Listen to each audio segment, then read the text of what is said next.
காலை வணக்கம். 79வது சுதந்திர தின வாழ்த்துக்கள். இந்த சுதந்திரத்துக்கு முன்னாடி என்ன நடந்தது, சுதந்திரத்துக்கு பின்னாடி என்ன நடந்துக்கிட்டு இருக்கு, நமக்கு சுதந்திரம் கிடைச்சதுன்னு இது யார் மூலமாக எப்படி கிடைச்சிது, எந்த சட்டத்தின் மூலமாக கிடைச்சிது, இதை சுதந்திரம் கொடுக்க வேண்டிய சூழ்நிலை எப்படி வந்தது, இந்த சுதந்திரம் கிடைச்ச 1947லேருந்து 1950 அரசியல் நிர்ணய சட்டம் அமலுக்கு வர்ற வரைக்கும் இந்த நாட்டை எந்த சட்டம் ஆண்டு கொண்டு இருக்குது, இந்த தகவலாம் நீங்கள் தெரிஞ்சுக்கின்னு தானே ஆகணும். நம்பர் 1 என்னன்னு கேட்டிங்கன்னா, முதலாம் உலகப் போரில் இருக்கும் 2வது உலகப் போருக்கு ஆரம்பித்த உடனே இந்தியாவில் பஞ்சங்கள் பயங்கரமாக தலைவிரித்து அடிச்சு மக்கள் பசி பட்னியால் ஏங்க ஆரம்பித்தாங்க. அது இந்த ஆங்கிலேய அரசாங்கத்துக்கு தலைவலியாக இருந்துச்சு. இந்த காங்கிரஸ், இந்தியன் நேஷ்னல் காங்கிரஸ் ஆரம்பித்தது வணிக நோக்கத்துக்காக ஆரம்பித்தது. இந்திய வம்சாவளி ஆங்கிலேயர்கள், இந்தியாவிலே தங்கிக் கொண்ட ஆங்கிலேயர்கள் ஆங்கில இந்தியர்களுடைய தொழில் ரீதியான பிரச்சனைகளை தீர்ப்பதற்காக ஆரம்பித்த இந்த காங்கிரஸ் கொஞ்சம் கொஞ்சமாக இந்த மக்கள் இந்த ஜமீன்தாரி ஜாகீர்தாரி பிரச்சனைகளால் வரி கொடுக்க முடியாமல் கடன் வாங்கி ஏமாந்ததுனால இந்த காங்கிரஸ் மக்களுக்கு 2 வாக்குறுதி கொடுத்து, ஒன்று கடனை நாங்கள் ரத்து செய்கிறோம், 2வது உழுபவர்கிட்ட நிலம் சொந்தம்னு. நாக்பூர் மாநாடாக இருக்கட்டும், வெள்ளூர் மாநாடு எல்லாத்துலேயும் தான் சொன்னோம். இல்லை மக்கள்லாம் பைத்தியக்காரத்தனமாக காங்கிரஸை பின்பற்ற ஆரம்பித்தாங்க, காங்கிரஸ் தலைவர்களை பின்பற்ற ஆரம்பித்தாங்க. அவங்களுக்கு சாப்பாடு கிடையாது, வீட்டில் சாப்பாடு கிடையாது, போராட வேண்டியது, ஜெயிலாட்டி போட்டாலும் அங்கேயாவது சோறு கிடைக்கும்னு சொல்லிட்டு மக்கள் கூட்டம் பெருக ஆரம்பிச்சு. அதுக்கப்புறம் அது என்ன இஷ்யூ வந்துச்சுன்னு கேட்டால், நிறைய இடங்களில் வன்முறைகள் பயங்கரமாக இருந்துச்சு.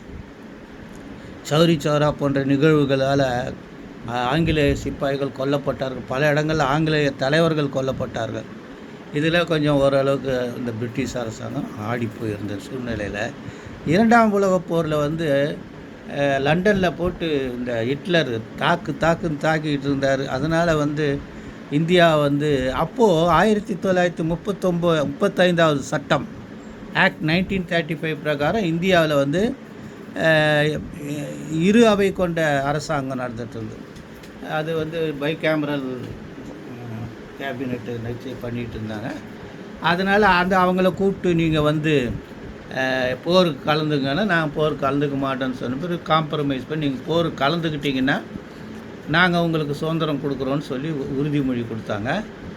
அதனால் இது இந்தியாவினுடைய படைகள், அதாவது Coorg regiment, Madras regiment and Sikh regiment படைகளை பார்த்தாலே ஹிட்லர் படைகள் நடுநடுங்க ஆரம்பிக்குமா. அவர் ஹிட்லரே இந்த படைகளை பார்த்தா பின் வாங்கிடுங்க, அவங்களோட போரிடாதீங்க, அவங்க முன்வைத்த காலை பின் வைக்க மாட்டாங்க. அந்த சூழ்நிலையில் நம்ம 2ஆம் உலகப் போரில் இந்தியாவினுடைய படைகள் இறங்கின உடனே எல்லா படைகளும் காணாமல் போய்விட்டது. நம்ம வெற்றி பெற்றோம் கடைசி, அதெல்லாம் விடுங்க. அதுக்கப்புறம் இந்த அட்லாண்டா என்ற ஒரு கப்பலில் 3 தலைவர்கள், அமெரிக்கா, இங்கிலாந்து, ரஷ்யா 3 தலைவர்கள் சேர்ந்து ஒரு உடன்படிக்கை அட்லாண்டா ட்ரீட்டி போட்டாங்க. அதில் மனித உரிமைகளுக்கு ஒரு பிரகடனம் பண்ணாங்க, டிக்ளரேஷன் ஆஃப் ஹியூமன் ரைட்ஸ். அதில் ஒன்று காலனி நாடுகள் ஆதிக்கத்திலிருந்து விடுவிக்கப்பட வேண்டும் என்றது இருந்துச்சு. அப்புறம் யுனைடெட் நேஷன் ஆர்கனைசேஷன் ஒன்று ஆரம்பித்தாங்க. முன்ன யூனியன் ஆஃப் லீகுக்கு சேங்ஷன் இல்லாமல் இருந்துச்சு. யுனைடெட் நேஷன் ஆர்கனைசேஷன் ஆரம்பித்த உடனே அதுலேயும் நம்ம நாக்கு கொடுத்துடணும்னு சொன்ன அந்த பிரகாரம் 2ஆம் உலகப் போரில் இந்த உட்ரோ வில்சன் தெருவாக ஓடி மக்களை காப்பாற்றி போரிட்ட பிறகு கூட அவரை தேர்தலில் தோக்கடிச்சிட்டாங்க. இட்லி வந்தார், இங்கிலாந்து பிரதமர். அந்த காலத்தில் தான் இம்பீரியர் பார்லிமெண்ட்டில் நம்ம நாட்டுக்கு இந்தியா இண்டிபெண்டன்ஸ் ஆக்ட் என்ற சட்டம் நிறைவேற்றப்பட்டு இந்தியாவுக்கு சுதந்திரம் கொடுக்கும்போது அங்கே 12 மணியாக இருந்தால் அங்கே பகல் 12 மணி, இந்தியாவில் இரவு 12. அதனால் இந்தியா இரவில் சுதந்திரம் வாங்குச்சு அப்படி இப்படின்னு சொன்னாங்க.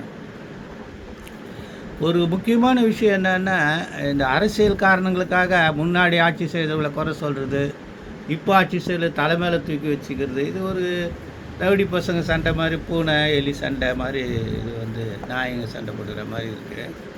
இருந்தால் உண்மை அது இல்லை. அந்தந்த கால சூழ்நிலைக்கு தகுந்த மாதிரி அந்தந்த பிரதமர்கள், அந்தந்த உள்துறை அமைச்சர்கள், அந்த நாள் வெளிநாட்டு அமைச்சர்கள்லாம் சந்தர்ப்பத்துக்கு தகுந்த மாதிரி இந்த நாட்டை நடத்தி இன்றைக்கு இருக்கிற சூழ்நிலையில் நம்மளை பார்த்து அனைவரும் பயப்படுகிற அளவு நம்ம பாதுகாப்பை கேட்குற அளவுக்கு வளர்ந்துருக்குன்னா எல்லாருடைய பங்களிப்பும் தான் அதில் இருக்குது. குறிப்பாக இந்தியாவில் இருக்க ஒவ்வொரு குடிமகன்கள், விஞ்ஞானிகள் என்ன அவங்களுடைய ஈடுபாடு, தியாகங்கள், எவ்வளோ போர் வீரர்கள் இறந்துட்டாங்க, எவ்வளோ பெரிய வீரர்களாக இருந்திருக்காங்க, அதெல்லாம் இருக்குது. இப்படிப்பட்ட சூழ்நிலையில் இருக்குது. இப்போ இந்த 1947 இந்தியா இண்டிபெண்டன்ஸ் ஆக்டில் இந்த 1935 ஆக்ட் வந்து அதனுடைய சரத்துகள் இன்னும் வந்து அரசியலமை சட்டத்தில் சில சரத்துகளுக்கு அந்த 1935 ஆக்டை ரெஃபர் பண்ணிக்கலாம். இந்திய அரசியலமை சட்டத்தில் பல்வேறு உறுப்புகள் வந்து 1935 ஆக்டில் இருக்கிற மாதிரி தான் இருக்குது. நிறைய விஷயங்கள் அதில் எடுக்கப்பட்டிருக்குன்றது நீங்கள் முதல்ல தெரிஞ்சுக்க வேண்டியது. இவ்வளோ அருமையான இன்றைக்கி 7:30 மணிக்கு வந்து மோடி அவர்கள் வந்து கொடி ஏற்றினார். இன்றைக்கி என்னென்னா கொடி ஏற்றம், இன்றைக்கி கொடி ஏற்றம் தான். இந்தியா இண்டிபெண்டன்ஸ் டே அன்றைக்கி கொடி ஏற்றணும். ஏன்னா யூனியன் ஜாக் பறந்துட்டு இருந்த செங்கோட்டையிலேருந்து அந்த கொடியை இறக்கிட்டு நம்ம இந்திய கொடியை ஏற்றணும். அதனால் இன்றைக்கி ஹோஸ்டிங் ஆஃப் ஃப்ளாக் தான். ரிப்பப்ளிக் டே அன்றைக்கி என்னென்னா அன்ஃபர்லிங் தான். கொடியை வந்து பறக்க விடுறது, மேலேயே கட்டியிருக்கும், அது இழுத்த உடனே அது பறக்க ஆரம்பிக்கும். இது வந்து இன்றைக்கி வந்து கீழே கட்டி அதில் பூவெல்லாம் போட்டு மெல்லமாக ஏற்றி மேலே போய் அதை இழுத்த உடனே அது பறக்கும். அதுக்கு ரெண்டுத்துக்கு வித்தியாசம் இருக்குது. இதை தெரிஞ்சுக்குங்க. அடுத்தது ஒரு முக்கியமான விஷயங்கள் பேசி தான் ஆகணும். இந்த மாநில அரசு நீதித்துறை நிர்வாகத்தை கவனிக்கிறவர்கள் வந்து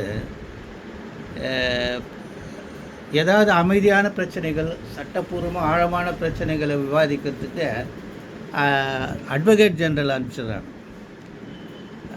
ஆனால் நீதிபதிகளை முறைக்கணும், ஏடாகூடமாக பேசணுன்னா அதுக்குன்னு ஒரு ஆளை வச்சுருக்காங்க, அவங்கள அனுப்புகிறாங்க. நேற்று அவர் என்ன சொல்கிறாரு, அமர்வு நீதிமன்றத்தில் வந்து போராட்டங்கள் நடக்கிறதுல வக்கீலுங்களுக்கு என்ன வேலை நைட்டில் அப்படின்றாரு. இவர் சொல்கிறார், இவங்க எதிர்கட்சியாக இருக்கும்போது இவங்க தலைவரை கைது பண்ண போது ஒருத்தர் யூனிஃபார்மோடு போட்டுக்கிட்டு ஜெயிலு முன்னாடி தரையில் உட்காந்து மறியல் பண்ணார். அதை பாராட்டி தான் அவருக்கு அட்வொகேட் ஜெனரலுக்கு அது கவர்மெண்ட் அட்வொகேட் கொடுத்தாங்க, அப்புறம் கவர்மெண்ட் ப்ளீடர் கொடுத்தாங்க, அப்புறம் அடிஷ்னல் கவர்மெண்ட் ப்ளீடர் இது அட்வொகேட் ஜெனரல் போட்டாங்க, சீனியர் கவுன்சில் ஆக்குனாங்க, 2 வாட்டி ராஜ்யசபா எம்பி கூட ஆக்குனாங்க. இவங்க வந்து இந்த கதை பேசுகிறாங்க. என்ன பண்ண சொல்கிறீங்க?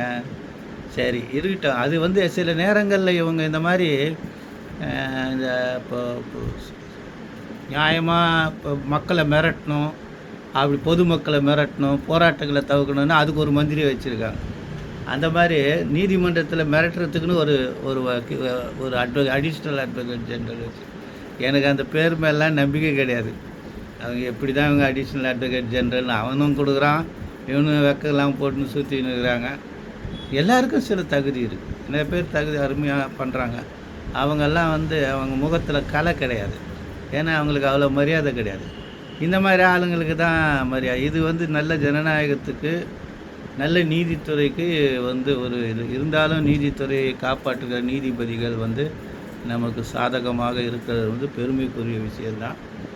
வழக்கறிஞர்கள் வந்து இந்த மாதிரி போராட்டங்கள் அவங்க வந்து அப்புறம் அதை விட கொடுமை என்னன்னா, அது வீடியோவில் காட்டுறாங்க. அப்பப்போ போராடும்போது ஒரு பொண்ணை வந்து ஜாக்கெட்லாம் கிழித்து வண்டியில் ஏற்றுற ஆம்பளைங்க பண்ணுறாங்க.